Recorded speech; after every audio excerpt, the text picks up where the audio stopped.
What is well-being? When do you really feel well in your life? When do you truly feel well? When you're very happy, you're well. Even if you're physically ill, you're still well, isn't it? Even if you're medically diagnosed as ill, you're very happy right now, you're feeling well, isn't it? So fundamentally, well-being means a certain level of joyfulness, certain exuberance of life. What is happiness? We can say happiness is this, that, but in terms of life, your life energies are happening in a more exuberant way than it normally happens. Depression means your life energies have become very low and stale. Happiness means your life energies are exuberant. There are many ways of describing happiness, but only those who are happy know what it means to be happy. There is nobody who has not been happy. Everybody's been happy, but the problem is they're not able to maintain it, that's all, isn't it? Everybody's been happy. In the last 24 hours, how many moments of joy have you known? 1, 2, 3, how many? Maybe you can count on your fingers. Many people have nothing to count. When you were 5 years of age, a child, how many moments of joy did you know in 24 hours? Lots of them, isn't it? Somebody had to make you unhappy. Now somebody has to make you happy, isn't it? The whole equation has gotten reversed somehow. All this effort of life, everything that you did, education, career, business, family, whatever you did, everything was in pursuit of happiness, is it so? Everything that humanity has done on this planet is in pursuit of happiness, is it so? In the last 100 years, we have done too much on this planet. With the use of science and technology, we have changed the very face of this planet. Today, we have the kind of comforts and conveniences that no other generation could ever even imagine. Yes? What royalty could not afford 100 years ago, today average citizens have, isn't it so? Aren't most of you driving chariots with 100, 200 horses? Yes? Even kings could not afford this. But are we any happier? We are definitely the most comfortable generation ever on this planet, is it so, physically? But are we also the most joyful generation? So it's not worked. Science and technology has brought enormous amount of comfort and convenience to our lives. Things that we could not imagine just 25 years ago are just a living reality today, isn't it? But are we any more joyful? No. And all these comforts and conveniences have not come easy, they've come at a tremendous cost to every other life on this planet. Yes, every creature, from plant to animal to everything, including human beings, have paid an enormous price to create these comforts and conveniences, and we are not even happy. What is the point? We are literally making a bonfire of this planet. If you are ecstatic, it's okay, burn the planet, it's all right. We are not even happy. I think it's time to really look at it, isn't it? Why are we burning it up? Look at yourself and see, right now, somebody else, if they determine what should happen around you, you feel like a slave. But right now, somebody else is determining what should happen within you. Is this not slavery?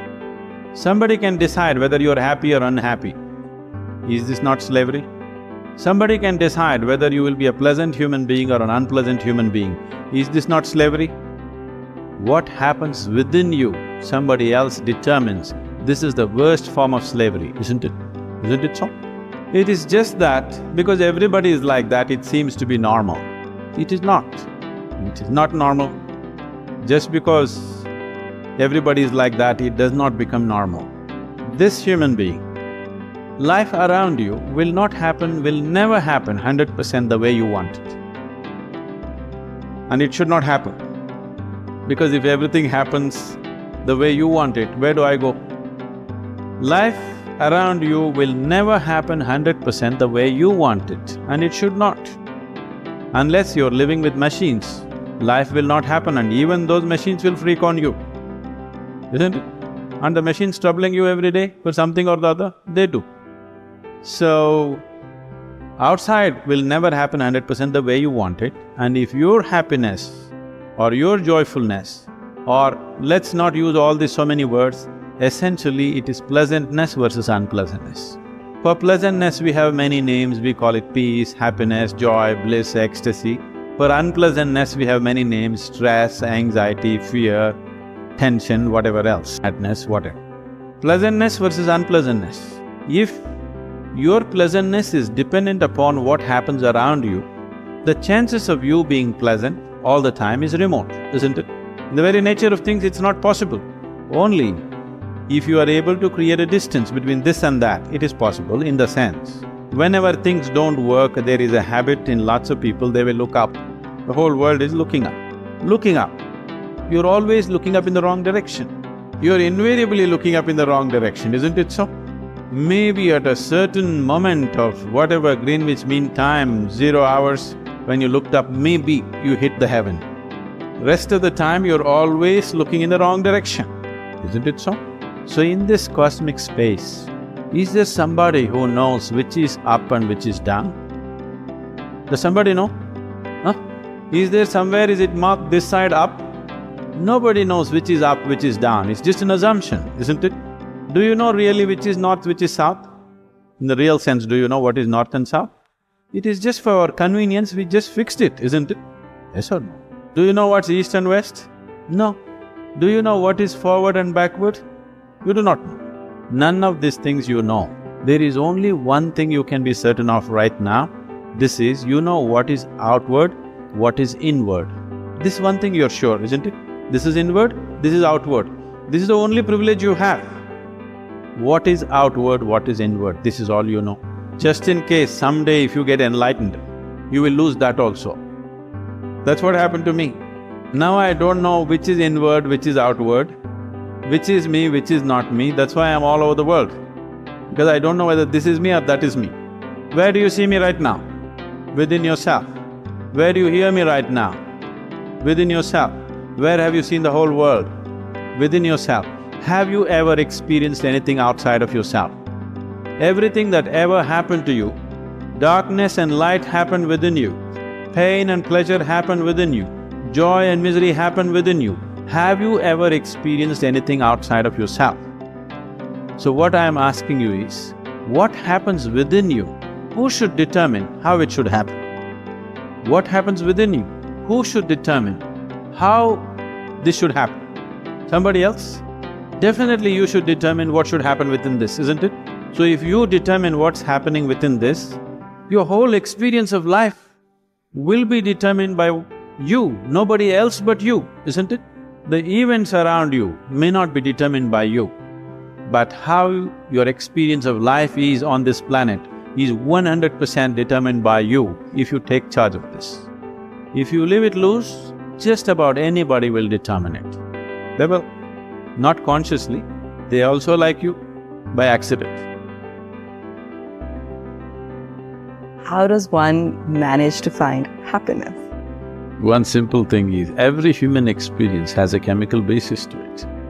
What you call as peace is one kind of chemistry, what you call as happiness or joy is another kind of chemistry, ecstasy is one kind of chemistry, agony is another kind of chemistry, anxiety another kind of chemistry, stress another kind of chemistry. All levels of pleasantness and unpleasantness is rooted in a certain chemical background within you. Okay. Or in other words, what you call as this is a certain chemical soup. The question is only, are you a great soup or a lousy soup? Now, if I give soup-making ingredients to 10 different people, the same ingredients, 10 people will not produce the same soup. Sure. 10 soups will taste in 10 different ways, though the ingredients are same. Similarly, all of us are made with the same ingredients, but see in how many different ways we made ourselves. So it's time to pay attention to soup making, that this is a great soup, this is not a lousy soup. If you establish a chemistry of blissfulness, Right. that's how you will be. This is what we're teaching people. We are not advising people to be happy or peaceful. We are teaching them how to engineer your chemistry the way you want it. You create a chemistry of blissfulness, then why are you bothered about being happy? That's how it'll be. Not a single day passes for me without witnessing tears of joy and love around me. Every day, somebody will be shedding tears of love and joy. I don't think there's a better way to live in this world, and all of us should strive to create our own circles of joyfulness and pleasantness around us, because